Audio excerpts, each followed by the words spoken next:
என்னாச்சு சாமி? ஏதாவது பிரச்சனையா? தம்பி, நீங்க கொஞ்ச நேரம் வெளியே இருங்க. சரி. நீ வெளியே இருக்க. சொல்லுங்க சாமி. இந்த மாதிரி ஒரு ராஜயோக ஜாதகத்தை நான் இதுவரை பார்த்ததே இல்லை. என் கணக்கு மட்டும் சரியா இருந்தா இந்நேரம் குபேரனா இருக்கணும். அந்த பையன் சுக்குறேன் அப்படி நிக்கிறான். அட போங்க சாமி. இந்த தம்பி திங்கிற 2 வேளை சோறே நான் கொடுத்தாதான் உண்டு. தப்பா சொல்லிக்கிட்டு. இல்ல, என் கணிப்பு தப்பா போனதே இல்ல. இந்த பையன் சாதாரண ஆளே கிடையாது. நீங்க எல்லாரும் அதை பார்க்க போறீங்க. நாளைக்கே கூட நீங்க நம்ப முடியாத பல ஆச்சரியங்கள் உங்க வீட்டுல நடக்க போகுது. அப்படி மட்டும் நடக்கலைன்னா நான் இந்த தொழிலை விட்டே போயிடுறேன். ஆனா அதுக்கப்புறம் நடக்க போறத நினைச்சா. அதுக்கப்புறம் என்ன சாமி நடக்க போகுது? சொல்லுங்க சாமி, சொல்லுங்க. ஏன் தண்ட சோறு, ஒரு செருப்பு தைக்க கூட லாயக்கு இல்ல உனக்கு. இந்த செருப்போட வேல்யூ என்னன்னு தெரியுமா உனக்கு? ஏன் தப்புதான். 1.5 லட்சம் ரூபாய் லூயி விட்டான போய் உன்கிட்ட கொடுத்தேன் பாரு. ஏன் புத்திய செருப்பால அடிச்சுக்கணும். ஷோரூம்க்கு எடுத்துட்டு போடான்னு சொன்னா ஏதோ தெருமுன கடையில போய் தைச்சிட்டு வந்திருக்கிற நீ. அறிவில்ல உனக்கு? இத போட்டுக்கிட்டு எப்படிடா நாளைக்கு நான் ஃபங்க்ஷனுக்கு போவேன் என்று தன் கையில் இருந்து செருப்பை தூக்கி தன் மருமகன் சூர்யாவின் முகத்தில் அடித்து கத்திக் கொண்டிருந்தார் மாமியார் வனிதா. மன்னிச்சிருங்க அத்தை, ஏதோ தெரியாம பண்ணிட்டேன். நான் உடனே சரி பண்ணி எடுத்துட்டு வந்துடுறேன். கிழிச்ச போ, எல்லாருக்கும் ஜூஸ் எடுத்துட்டு வா. சூர்யாவிற்கு நடந்த அநியாயத்தை தூரத்தில் இருந்து பார்த்து கொண்டிருந்த அந்த வீட்டின் வேலைக்காரி கமலம், அதுங்கள பாரு, சின்ன பொண்ணுங்க மாதிரி மினிக்கிட்டு தெரியுதுங்க. நம்மள மாதிரி உழைச்ச காசுல சாப்பிட்டா மத்தவங்கள மதிக்க தெரியும். புருஷன் காசுல சாப்பிட்டா எப்படி தெரியும்? நீ இந்த வீட்டு மருமவன் அப்படியா நடத்துறாங்க? இந்த மாதிரி எல்லாம் கஷ்டப்படணும்னு தலையெழுத்தா கண்ணு? இதெல்லாம் உன் பெத்தவங்க பார்த்தா எவ்வளவு மனசு கஷ்டப்படுவாங்க தெரியுமா? அவங்கதான் இங்க இல்லை. விடுங்கக்கா, என் மாமனார் கேட்டா இருந்தா இந்த கல்யாணத்துக்கே நான் ஒத்துக்கிட்டேன். பிரீத்திக்கு என்ன பிடிக்கலன்னு தெரிஞ்சிருந்தா நான் சம்மதிச்சிருக்கவே மாட்டேன் என்று உடைந்த குரலில் வருத்தத்தோடு சொல்லி முடித்தான் சூர்யா. விடுங்க தம்பி, எல்லாம் மாறிடும். அதான் அந்த ஜோசியக்கார் சொன்னார்ல, நாளையில இருந்து உன் வாழ்க்கையே மாறப்போகுதுன்னு. உன் ஜாதகம் ராஜ ஜாதகம். சூர்யாவை உற்சாகப்படுத்தும் விதமாக கமலம் கூற, இதெல்லாம் கேட்க நல்லாதான்க்கா இருக்கும். நம்புங்க தம்பி, நடக்கும். தம்பி, நாளைக்கு உன் பிறந்த நாளாச்சு. பிரீத்தி அம்மாக்கு தெரியுமா? கமலம் அப்பாவியாக இந்த கேள்வியை கேட்க, பிறந்த நாளா? எங்க கல்யாண நாளே அவ மறந்துருப்பா. மறக்க மாட்டேன், செத்தாலும் மறக்க மாட்டேன். இப்படி ஒரு பரதேசிக்கு கல்யாணம் பண்ணி வச்சு என் அப்பா எனக்கு பெரிய துரோகத்தை பண்ணிட்டார் என்று கண்ணில் கோபம் தெறிக்க தன் தோழிகளிடம் தன் கணவன் சூர்யாவை பற்றி கேவலமாக பேசிக் கொண்டிருந்தாள் பிரீத்தி.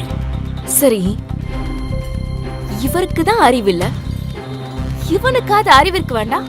நல்ல அம்சமா ஒரு பெரிய இடத்து பொண்ணு மாட்டினா இதான் சான்ஸ்னு கம்புக்கமா வீட்டோட மாப்பிளைய வந்து உக்காந்துடுறது.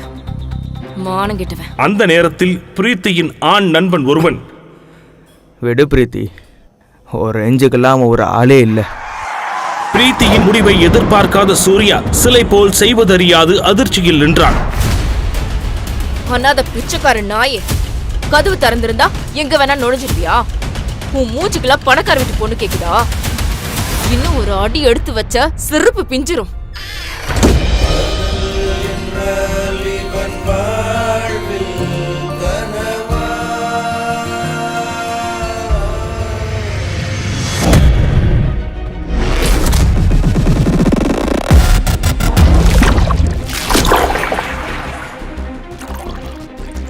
வேறு வழியின்றி திருமணமான அன்றில் இருந்து பிரீத்தியின் வீட்டில் காசு வாங்காத வேலைக்காரன் போலத்தான் வாழ்ந்து வந்தான் சூர்யா. பிரீத்திக்கு சூர்யா மீது இருந்த கொடூரமான வெறுப்பை புரிந்து கொண்ட அவளுடைய தோழி, உனக்கு பிடிக்கலனா டிவோர்ஸ் பண்ணிட வேண்டியதானடி. அது அவ்வளோ ஈஸி இல்ல. அப்படி நான் மட்டும் அவனை டிவோர்ஸ் பண்ணனா என் அப்பா அவர் சொத்துல இருந்து ஒரு பைசா கூட கொடுக்க மாட்டாரு. அண்ட் அந்த கல்யாணம் அவர் முடிவு பண்ணது. அப்ப இதுதான் உன் தலையெழுத்தா? No no no no. அதான் இன்னும் 3 நாள்ல 200 கோடி ரூபாய் ப்ராஜெக்ட யூஎஸ்ல சைன் பண்ண போறேன்ல. அதை சைன் பண்ணி முடிச்சுட்டு இந்தியாவுக்கு வந்து இறங்கினா அடுத்த செகண்டே அந்த பிச்சைக்காரனை டிவோர்ஸ் பண்ணி வீட்டை விட்டு வெளியே துரத்துறனா இல்லையா பாரு என்று கோபத்தோடு மீதம் இருந்த மதுவை ஒரே மடக்கில் குடித்து முடித்தாள். மறுநாள் காலை பரபரப்பாக தன் உடைகளை பேக் செய்து கொண்டிருக்க, தன்னுடைய பிறந்த நாளுக்கு அவள் வாழ்த்து தெரிவிப்பாள் என்று எதிர்பார்ப்போடு புது உடையணிந்து அவள் அருகே வந்து நின்றான் சூர்யா. ஆனால் பிரீத்தி அவனை ஒரு பொருட்டாகவே கருதவில்லை. பிரீத்திக்கு ஒருவேளை நம்ம பர்த்டே மறந்திருக்குமோ? என்று நினைத்து கொண்டு ஏமாற்றத்துடன் அங்கிருந்து வெளியே செல்ல முயல ஏதோ ஞாபகம் வந்தவளாக திரும்பிய பிரீத்தி சூர்யா. வாழ்த்து சொல்லத்தான் தன்னை கூப்பிடுகிறாள் என்று மகிழ்ச்சி அடைந்த சூர்யா, சொல்லு பிரீத்தி. என்னோட லக்கி ப்ளூ சஃபர் நெக்லஸ் எங்கேயாச்சும் பாத்தியா?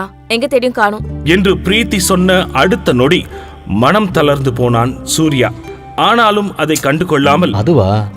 அது இந்த லாக்கர்ல தான் இருக்கு என்று சொல்லி சூர்யா ஜுவல்லரி பாக்ஸை எடுத்து கொடுக்க பிரீத்தி அதனை அவளது பேக்கில் வைத்துவிட்டு கிளம்பினாள். சூர்யா ஏமாற்றத்துடன் பிரீத்தி செல்வதை பார்த்து கொண்டே இருந்தான். பிரீத்தி கிளம்பிய சில நொடிகளிலேயே சூர்யாவின் மாமனார் ரவிக்குமார் உற்சாகமாக வீட்டின் உள்ளே வர, இந்த குடும்பத்தில் மாப்பிள்ளை என்று தன்னை மரியாதையாக கூப்பிடும் ஒரே ஆள் தனது மாமனார்தான் என்பதால் உற்சாகத்தோடு வந்து நின்றான் சூர்யா. இவராவது வாழ்த்துகிறாரே என்று மகிழ்ச்சி அடைந்தான். தேங்க்யூ மாமா. மாப்பிள்ளை கேக் வாங்கி ஃப்ரிட்ஜில் வச்சிருக்கேன், எடுத்துட்டு வாங்க. சரிங்கய்யா. பிரீத்தி விஷ் பண்ணாலா? விஷ் பண்ண மாமா. ஆனால் இந்த மகிழ்ச்சி சில நொடிகள் கூட நீடிக்கவில்லை. ஐயா, இங்க ஒண்ணுமே இல்லைங்க. நல்லா பாருங்கம்மா, ஃப்ரிட்ஜில் தான் இருக்கும். ஐயா, இங்க கேக் இல்லைங்க ஐயா. இல்லையா? வாங்கி ஃப்ரிட்ஜில் தானே வச்சேன். ரவிக்குமார் அதிர்ச்சியாகி திரும்பி பார்க்க ஈனோ அந்த கேக்கை சாப்பிட்டுக் கொண்டிருந்தது. அதை பார்த்து கடும் கோபமடைந்த ரவிக்குமார், வனிதா, வனிதா! ஏற்கனவே எதிர்பார்த்த வனிதா போன் பேசியபடி திமிராக வந்து நிற்க, மாப்பிள்ள பர்த்டேக்கு வாங்கின கேக்க யார் கீனுக்கு போட்டது? என்னது? நம்ம மாப்பிள்ள சாருக்கு பிறந்த நாளா? ஐயோ, இது தெரியாம அந்த கேக்க நான் கீனோக்குள்ள வச்சுட்டேன் என்று வனிதா நக்கலாக கூற, என்னங்க நீங்க? நம்ம மாப்பிள்ளைக்கு காஸ்ட்லியான கேக் வாங்க கூடாதா? நான் ஏதோ நாய்க்கு வாங்கின கேக்குன்னு நினைச்சேன். கோபமாக கண்கள் சிவக்க நின்று கொண்டிருந்தார் ரவிக்குமார். நம்ம மாப்பிள்ள எவ்வளவு பெரிய ஆளு! மாமா, என்னால நீங்க எதுக்கு சண்டை போட்டுக்கிறீங்க? நீங்க வாழ்த்துனதே எனக்கு சந்தோஷம் மாமா. சூர்யா அவரின் பாதத்தை தொட்டு ஆசீர்வாதம் வாங்க ரவிக்குமார் சூர்யாவை கட்டி அணைத்துக் கொண்டார். சரியாக அந்த நேரத்தில் சூர்யாவின் போனிற்கு பிரீத்தியிடம் இருந்து டெக்ஸ்ட் மெசேஜ் வந்தது. தன் வாழ்க்கையிலேயே முதல் முறையாக பிரீத்தியிடம் இருந்து மெசேஜ் வந்ததை நினைத்து மகிழ்ச்சியாக அவளை பார்க்கச் சென்றான் சூர்யா. தன்னுடைய பிறந்த நாள் ஞாபகத்திற்கு வந்து தனக்கு மிகப்பெரிய சர்ப்ரைஸை கொடுக்க போகிறாள் என்று நினைத்து சூர்யாவின் மனம் மகிழ்ச்சியில் அலைபாய்ந்து கொண்டிருக்க அவளுக்காக பூங்கொத்தை வாங்குவதற்கு வண்டியை நிறுத்தினான் சூர்யா. அந்த நேரத்தில் அவனுக்கு ஒரு போன் கால் வந்தது. பிரீத்தியின் சகோதரன் சதீஷ் அவனை அழைத்திருந்தான். டேய் வெட்டி ஆபீசர் சூர்யா, ஒரு செருப்பு தைச்சிட்டு வர உனக்கு 2 நாள் வேணுமாடா? உன்னெல்லாம் எங்க அக்காக்கு கல்யாணம் பண்ணி வச்சான் பாரு எங்க அப்பன், அவன சொல்லணும்டா. அதை கேட்டு எரிச்சல் அடைந்த சூர்யா, இங்க பாரு சதீஷ், கொஞ்சம் பார்த்து பேச. எனக்கு இன்னைக்கு பர்த்டே, அதை கூட நிம்மதியா கொண்டாட விடாம நீ உங்க அம்மாவும் ஏன் என்ன பாடா படுத்துறீங்க? ஒரு வயசுக்கு மேல பர்த்டேங்கிறது கோடி கோடியா சம்பாரிச்சவனும் வாழ்க்கையில சாதிச்சவனும் கொண்டாடுறதுடா. நீயே எங்க வீட்டுல வெட்டியா ஓசி சோறு சாப்பிட்டுக்கிட்டு இருக்க, உனக்கு எதுக்குற அந்த பர்த்டே கொண்டாட்டம்? ஒழுங்கா போய் செருப்பு தைச்சிட்டு வா. சோத்துல இன்னைக்கு 2 துண்டு எக்ஸ்ட்ரா போட சொல்றேன். எலும்ப இல்ல 4 துண்டா போட சொல்லிட்டா போதுமா? பர்த்டே கிஃப்ட் ஒழுங்கா தச்சிட்டு வா என்று அசிங்கப்படுத்திவிட்டு சதீஷ் காலை கட் செய்ய சூர்யா தனது மாமியாரின் செருப்பை எடுத்து கோபத்தில் தூக்கி எறிய நினைத்தான். ஆனால் சுதாரித்துக் கொண்டான்.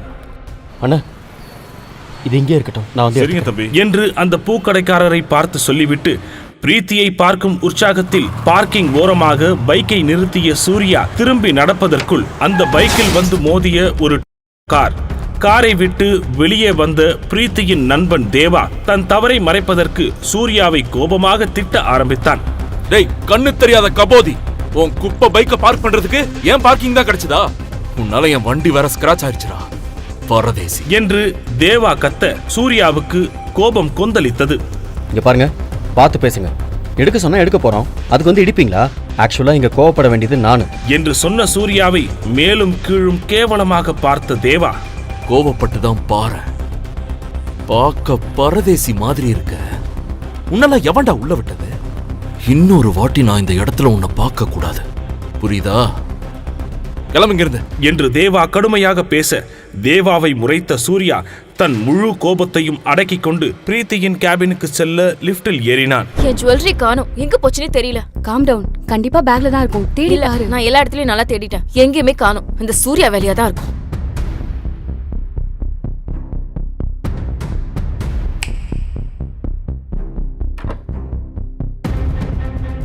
சூர்யா, ஒழுங்கு மரியாதையா ஜுவல்லரி பாக்ஸ்ல இருந்த செயின் எங்கன்னு சொல்லிடு.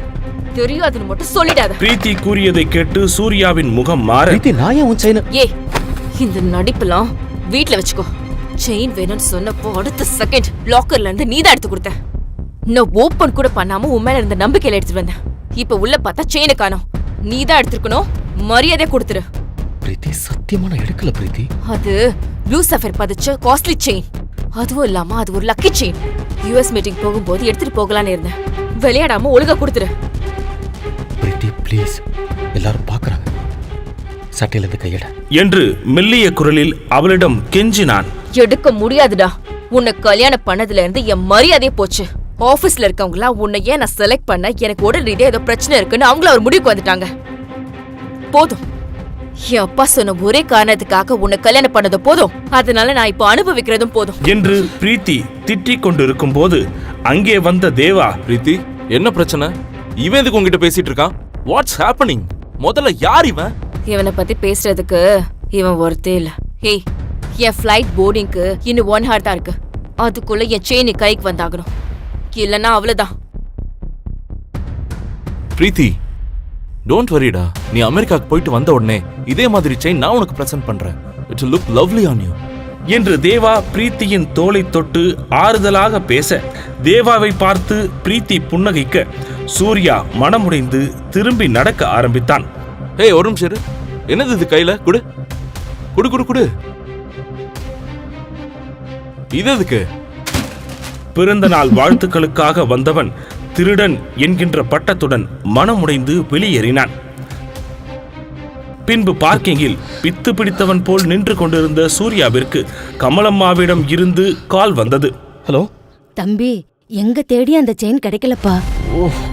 இப்ப என்னப்பா பண்ண போற நீ என்று அக்கறையாக கேட்ட கமலத்திடம், அக்கா எனக்கு தெரியலக்கா என்று பாவமாக கூறினான் சூர்யா. ஆ, என் தாலி செயின் இருக்குது, அத வேணா வச்சு புது செயின் வாங்கி பொண்ணுக்கு கொடுத்துறியா என்று கமலம் அப்பாவியாக சொல்ல, சூர்யா திடீரென உடைந்து அழ ஆரம்பித்தான். தம்பி தம்பி தம்பி அக்கா, அதெல்லாம் வேண்டாம்க்கா. நீங்க கேட்டதே போதும், நான் பாத்துக்கிறேன். சரி கண்ணு.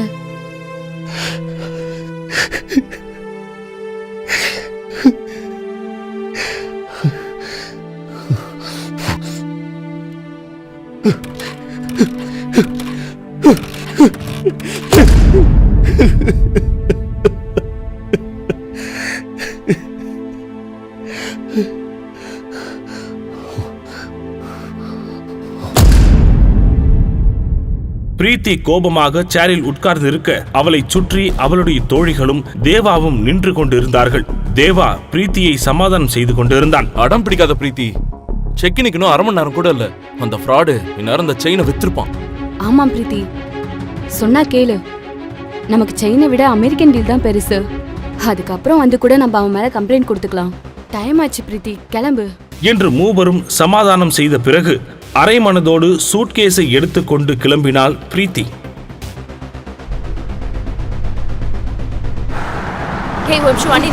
என்னாச்சு? இவன் வண்டிய பார்த்தாலே எனக்கு இரிட்டேட்டிங்கா இருக்கு என்று கூறிவிட்டு தேவாவை பார்த்த பிரீத்தி, அடிச்சு நொறுக்குடா என்று கோபமாக சொல்ல, தேவா மிகவும் வேகமாக தன் முன்னால் நின்ற சூர்யாவின் பைக்கை இடித்து தள்ளினார். திடீரென அந்த காரை வழிமறித்து ஒரு ஆட்டோ நிற்க சடன் பிரேக் போட்டு காரை நிறுத்தினான் தேவா.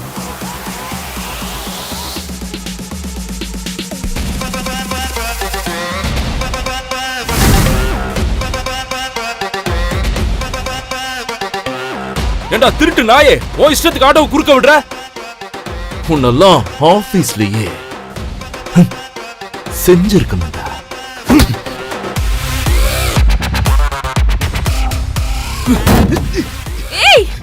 நீ என்ன செஞ்சிருவியா? என் பொண்டாட்டிக்கு செயின் வாங்கி கொடுக்க நீ யாரா?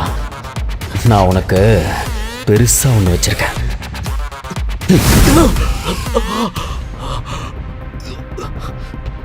பாத்தியா பிரீத்தி? நீ செயினை திருடிட்டு அவனை தப்பா பேசுறியா? உனக்குலாம் என்ன தகுதி இருக்கு?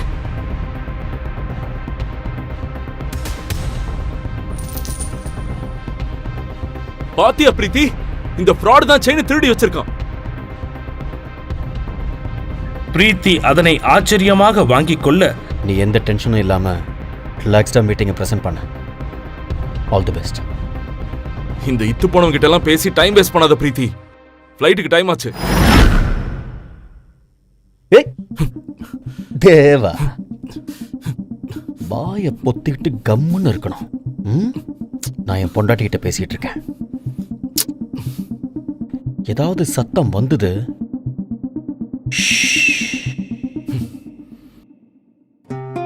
நீ எதுக்கும் கவலைப்படாத பிரீத்தி. நீ இன்னைக்கு கண்டிப்பா யூஎஸ் போவ. பத்திரமா போயிட்டு வா. Don't worry. Bye.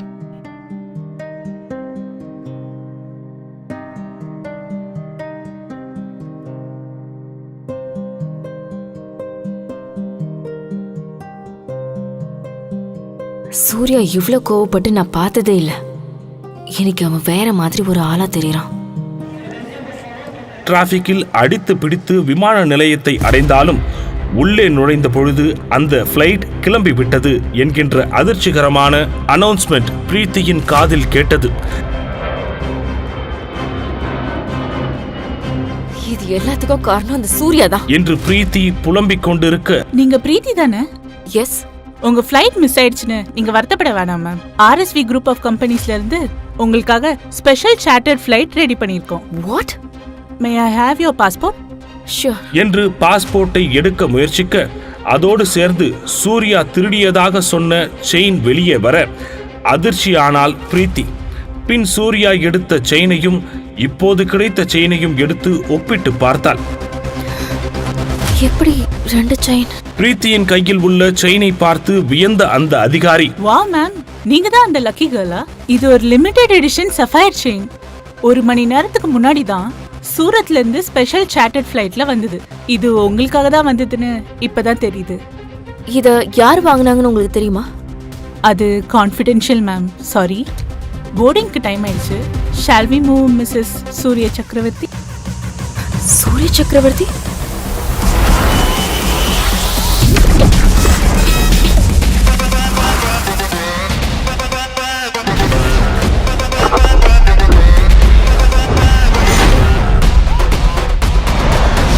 Happy birthday, sir.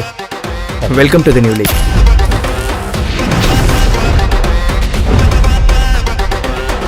இது உங்க gift, sir. Sir, please. பெரிய உற்சாகம் இல்லாமல் அந்த காரின் உள்ளே ஏறி உட்கார்ந்தான். தன் பர்சில் இருக்கும் தன் அம்மா மற்றும் பிரீத்தியின் புகைப்படத்தை ஒருமுறை பார்க்கிறான். ஹலோ. ஹே பிரீத்தி, ஃப்ளைட் ஏறிட்டியா? இன்னும் இல்ல. என்னாச்சு? ஒரே நிமிஷம், என்ட்ரன்ஸ் கேட் கிட்ட மட்டும் வரியா? எதுக்கு? கொஞ்சம் அர்ஜென்ட், சீக்கிரம். இருவர். ஏர்போர்ட் என்ட்ரன்ஸுக்கு ஓடி வந்தாள் பிரீத்தி. அங்கே அவள் பார்த்தது கனவிலும் எதிர்பார்க்காதது. செருப்பு தைக்கச் சொன்ன மாமியாரே திடீரென்று எல்லோர் முன்னிலையிலும் மருமகன் காலில் விழுந்து மன்னிப்பு கேட்டது. ஏன்? தாலி கூட வாங்கித்தர வக்கில்லாத புருஷன் எப்படி தன் மனைவிக்கு பல கோடி ரூபாய் சார்ட்டர்ட் ஃப்ளைட்டை வாங்கி கொடுத்தான்? பென்ஸ் காருக்கு சொந்தக்காரன் ஒரு பிச்சைக்காரனை போல் நடிப்பது ஏன்? அவ்வளவு பெரிய யுஎஸ் ஃப்ளைட்டை ஒரு பிச்சைக்காரனுக்காக ஏன் நிறுத்தி வைத்தார்கள்? முழு கதையையும் கேட்டு மகிழ பாக்கெட் FM ஆப்பை டவுன்லோட் செய்யுங்கள். லிங்க் டிஸ்கிரிப்ஷனில் கொடுக்கப்பட்டுள்ளது.